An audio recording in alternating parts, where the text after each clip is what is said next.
Five Nights at Freddy's, the brand new film coming out of Blumhouse, and this is of course based on the very popular video game series of the same name. And when they announced this movie, like, look, this movie came out in 2017. Oh, it got announced in 2017, right?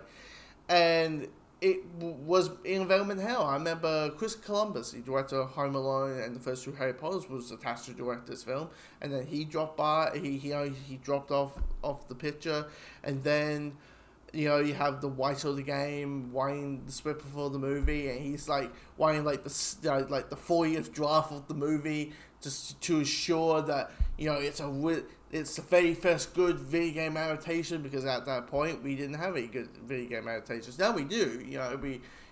Last of Us and Arcane and Twisted Metal. PlayStation, you know what? PlayStation Productions, I don't care. Uncharted is fine. It's good. As an Uncharted film, it's not good, but as a movie itself, it's pretty good. It's enjoyable. It's enjoyable, right? So PlayStation's doing pretty good with the adaptations. And so we are starting to get there, and so of course Sonic and so forth and so forth. But when it comes, we at that point, back in 2017, that wasn't the case, right?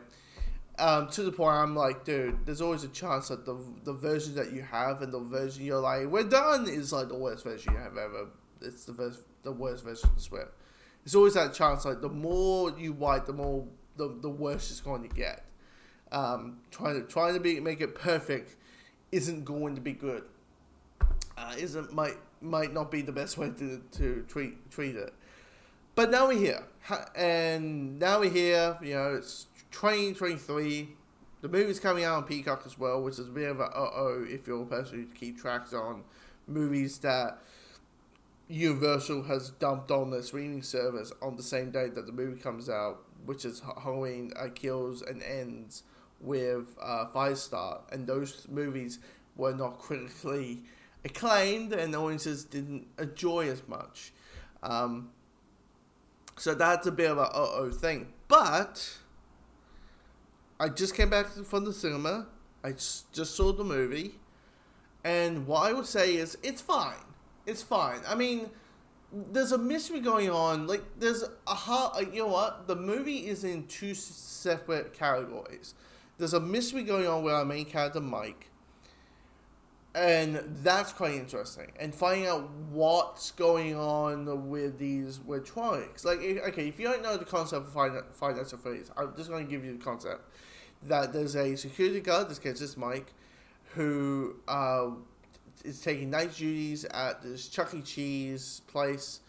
And it turns out the electronics are alive, and they are quite murderous and monstrous. And the whole thing is like, you are meant to survive the night. Can you survive 5 nights at Freddy's, or are you going to be murdered? And then you think about it, you don't really see them how they murder people, so it's kind of interesting in the movie to see how they do it. But out through this movie, you get this mystery, and you reveal what's with them, who are they, how they came to be, what's their connection to the place, are they like child friendly but adult friendly as fuck off and not so much, and like trying to make these like electronics, which is done by Jim Henson, the Jim Henson company, Muppets and Dark Crystal, and Ninja Tales, from the 90s. Was what he hears Jim Henson is great at doing the Ninja Tales thing, because how he was very a pacifist. He was anti-violence. That the moment he saw the movie, he's like, "Oh, this is too dark." By the way, I remember, like, I think a year ago we watched the first Ninja Turtles movie. It has Splinter gets slapped across the face. Oh, it's edgy. It's still the fucking Ninja Turtles saying "Kangabunga" and eat some pizza, dude. Anyway, but Jim Henson's doing, the Jim Henson company is doing the suits. They're going to show emotions, but they're electronics. They ain't going to show much emotion. So, showing personality through these characters and understand where they're coming from and who they are through this mystery going on. That's why I was like, I'm quite liking this. the relationship though, like there's this little thing going on where like, Mike is taking care of his little sister Abby. Dad went, mom died, dad went away, and now the aunt wants to take care of the little sister, thinking that I'm the most important person in their life. I should take care of it. You are responsible. Look at you. You're falling asleep left, right, and center. And, at the beginning, you're like, okay, I see your point. But the methods that she has, and also the thing about little RJ, Abby likes to draw. And Abby's like, and Jane's like, no, you know what's wrong with this child? She draws all the time. What child draws all the time? I'm like, seriously? You don't know. You might have maybe she's an artist. Maybe that's a sign of art. She can give you a witch retirement. That's what I'm saying in her adult years. If things go out pretty well, she can paint. She can draw. She's artistic. She likes the arts. What the fuck is wrong with that? Anyway, but you have the story of like another family member wants to take care of the younger kid, but there's this point in like in the middle of the movie that is so muscularly villainy, and the only reason it's there is so we have these characters breaking into the Chuck E. Cheese so the electronics can murder the fuck out of these guys. There's always reasons. And I'm like, this could have done better. You could easily do the Hulk thing where it's like, oh, look, it's a bunch of bullies breaking in and, oh my god, what's going to happen? Oh, they're going to die. You could do, and they're trying to kill them. You could easily do that thing. Versus, it doesn't need to be connected. You just, hell, you can even make that the first act of the film. You can easily make that the first act of the film, the big slaughterhouse thing. But again, you want to feel that, you want to tell the audience, even though the audience probably have seen the trailers, that the audience might not know what happens, and you want to reveal that these electronics are not that friendly, and they will happy to murder you in very gruesome ways, and so forth. But also the third, that is quite sloppy. I mean, I must be Batman if I'm able to figure out the big twist at the end of like, oh my god, that character is that character now. Oh my god, I didn't saw that coming. Did I saw that coming? Oh my god. I really must be Sherlock Holmes. Wow, I'm the world's greatest detective. I think I would saw that coming, right? Yeah, right.